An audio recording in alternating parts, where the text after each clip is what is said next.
Hey, what's up, Coin fam? Do you know how to identify rare and valuable pennies in your pocket change? Watch this video and we'll talk about errors and varieties that could be worth hundreds of thousands of dollars under the right circumstances. The 1943 Lincoln Cent Mint, minted on zinc-coated steel planchet to save copper for the war. Well, that's not a steel penny. Guess again. This is a planchet error. The planchet is 65% silver. This penny was actually struck on a silver dime planchet. If I could show you the edges, it would be much thinner than a penny. This penny graded a solid 40, but the uniqueness of the penny on the silver planchet didn't hold this back from selling at heritage auctions for $10,800. Here's a beautiful 1957 proof 68 red deep cameo wheat cent. It's small. There's nothing at all wrong with this coin. Its value isn't derived from an error or a variety, but it's solely because this penny is so sexy. This work of art sold at auction for $7,200. This is a 2001 Denver minted penny that has been muled with a Roosevelt dime reverse. This penny dime combination graded mint red by PCGS, and it's sold at this $114,000. Most collectors are well aware of the 1955 double die penny. This is one of the most popular error coins in existence. In fact, it's been featured in at least two movies, the 1989 movie UHF and the 2010 Stephen King novel A Good Marriage, that was made into a movie. The doubling on this Lincoln cent can be seen easily with the naked eye. This beautiful 1955 double die penny was graded mint state 65 red on a scale from 1 to 70. And it sold at auction for almost $50,000. Take a look at this poorly struck 1974 San Francisco minted Lincoln cent. The front of this penny is lacking so much detail, you can't make out all of the letters in the motto, "In God We Trust."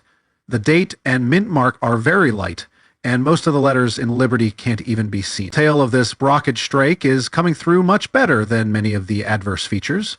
According to PCGS, a struck 1973 S coin and a blank planchet were fed into the press at the same time. This is how this reverse brockage coin was born. This penny was submitted to NGC for grading, and it came back mint state 64 with a red-brown color designation. This penny sold at auction for $11,400. Here's a very expensive 1931 Denver minted penny. The 1931 D penny is relatively common, but not in this grade and with the original luster. As of the date of the sale of this coin, there were only 9 of them known to be from the same grade, mint state 66. There were very few marks or traces of carbon when this was inspected by PCGS. How much is something like this worth? Sometimes there's a very big difference between the value of an item and what it actually sells for at auction, when you have rich people trying to outbid each other. This 1931 Denver minted mint state 66 red penny sold for $3,480. Take a look at this 1983 Lincoln cent. You've probably heard of grease errors that prevent the details of a design from being pressed into a planchet. And you might even blame grease for the missing letters of God and the word in. But missing letters or details is also a sign of a weak strike, possibly from a broken or damaged die. In this case, it's a damaged die, and this damage resulted in a fairly large cut on the reverse of this penny. A bigger cut usually results in a more valuable coin. This penny was graded about uncirculated in 58 on a scale from 1 to 70, and it sold at auction for $1,320. Here's a 1943 Denver minted Lincoln cent. This penny was graded by Annex and came back a mint state 63 on a scale from 1 to 70. That's not a bad grade, but this penny also contains an error known as a variety, because the error was on the die and likely created thousands of this mistake. In 1943, the mint mark was actually punched into the completed die by a mint worker. The original punch was off a little bit to the southwest. You can still see remnants of the original punch, and that adds some value to this steel cent. This wartime cent sold at auction for $300. Here's a regular strike 1957 wheat cent. This coin was minted in Philadelphia. No errors, no variety, just one of the highest graded pennies for this year and mint mark. This penny graded mint state 67 plus and it sold at auction for over $20,000. This next coin was listed on the top 100 US coins list by Garrett and Guth. As you can imagine, this coin is in high demand. There were only 4000 of these coins produced. This is the 1909 S VDB. Why is it such a desirable coin? It's because of the S and the VDB. The VDB is the name of the designer of the Lincoln cent, Victor David Brenner. You can see the VDB on the bottom of the reverse of this coin below the wheat stalks right here. When the Lincoln cent was first released in 1909, it was generally accepted by the public except for the prominent initials of Mr. Brenner people. Thought the initials were too large and obvious. The US Mint took care of this by removing Mr. Brenner's initials from the cent, but millions of these pennies had already been produced by the Philadelphia Mint. The San Francisco Mint, however, only produced 4,840,000 of these. Even in poor condition, this variety can bring in an easy $700. So how much do you think a 1909 SVDB graded Mint State 67 red brought in an auction? How about $117,500? Take a look at this. 1944 San Francisco minted, zinc-plated steel planchet pennies. In 1943, were made of steel instead of copper so they could be used for war efforts. In 1944, copper planchets were used once again, but not for this coin. This coin is one of only two known uncirculated examples.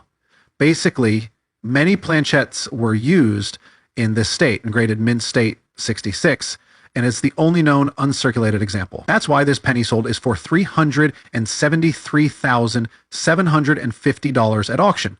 We already discussed a double die earlier in this video. This is the 1970 San Francisco minted double die obverse.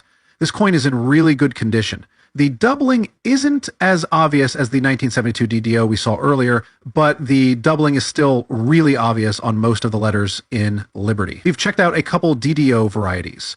Now it's time to check out a different variety. Here's a newer penny to look for. This is a 1992 Denver minted Lincoln cent.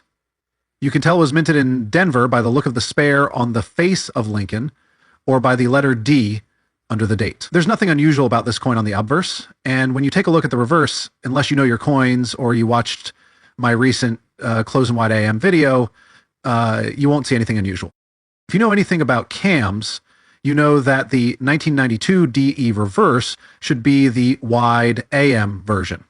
This 1992 DE reverse is the close AM variety, and it's worth some pretty good money.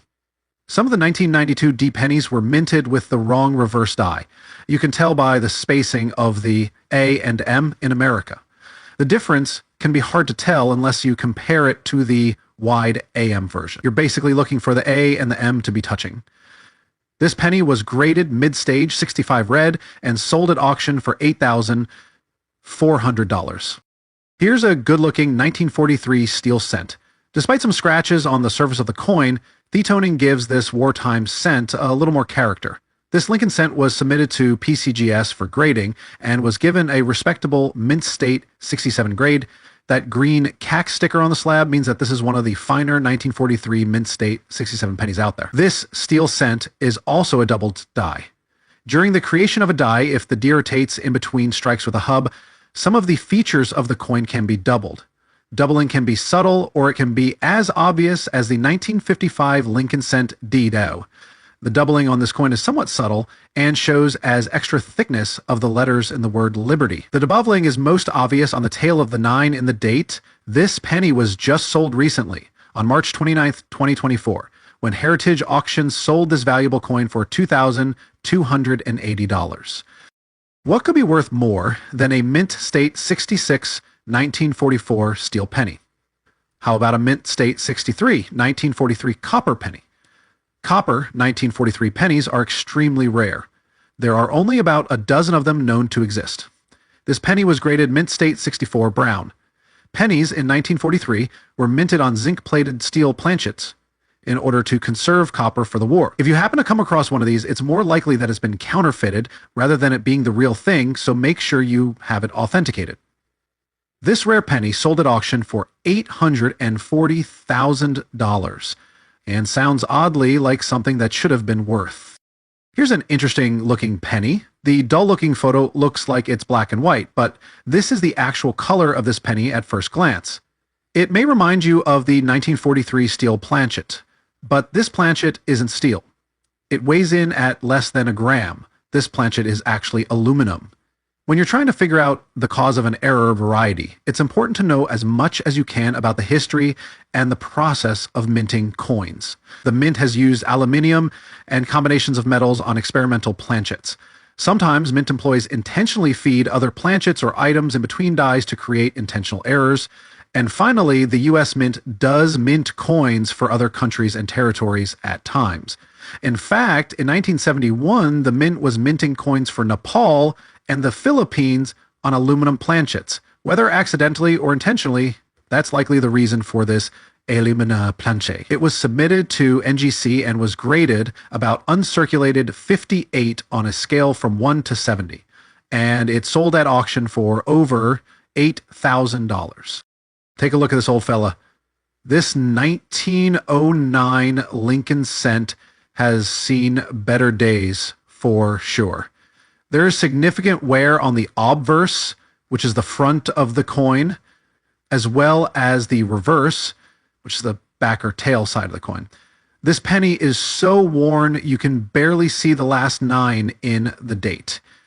The Lincoln cent made its debut on August 3rd, 1909. Prior to the design featuring Lincoln, we had the Indian head cent people weren't happy with the new penny though, and there was outrage over one particular feature in the design. They weren't angry with the shape of Lincoln's nose or the contour of his chin. They were angry with this little feature, right here. The designer's initials, Pupil, felt like the initials of Victor David Brenner, VDB, were too prominently displayed. Angry enough that the US Mint halted production of this coin and commissioned the creation of nudies without the initials of Brenner. That's what makes this severely limited design so valuable, even in low grades. If you have an old coin collection, you might want to look at the penny in the 1909 slot. Even in poor condition, very fine 20, this penny sold at auction on July 31st, 2024 for $990. Very fine collection. Do you own one of these coins? Let us know in the comments below, and if you found this video helpful, don't forget to like, subscribe, and hit the notification bell to explore more hidden treasures in the world of old coins. Thanks for watching Old World Numismatics, where every coin has a story. See you in the next video.